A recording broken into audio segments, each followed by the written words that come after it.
Dans Steins Gate, la liberté est abordée à travers la question du temps et du déterminisme. Les personnages semblent capables de modifier le passé, mais découvrent rapidement que certaines tragédies se reproduisent inévitablement, comme si le futur résistait à leur choix. Cette idée des points de convergence suggère que la liberté humaine est limitée par des lois qui les dépassent. Ainsi, même lorsque l'homme agit, il n'est jamais totalement maître de ses conséquences et de ses actes. Cependant, l'anime ne nie pas complètement la liberté.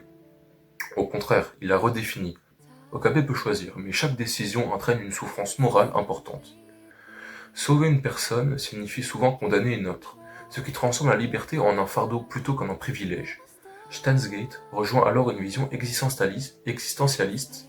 Être libre, ce n'est pas faire ce que l'on veut, mais assumer les responsabilités de ses choix, même lorsqu'ils sont tragiques. Enfin, l'anime montre que la véritable liberté n'est pas de contrôler le monde, mais d'accepter ses limites. En renonçant à un idéal de toute puissance, Okabe comprend que la liberté humaine réside dans la capacité d'agir lucidement dans un monde imparfait. Steins Gate défend ainsi la thèse selon laquelle l'homme n'est jamais absolument libre, mais reste libre dans sa manière de faire face à ce qui lui est imposé. Merci d'avoir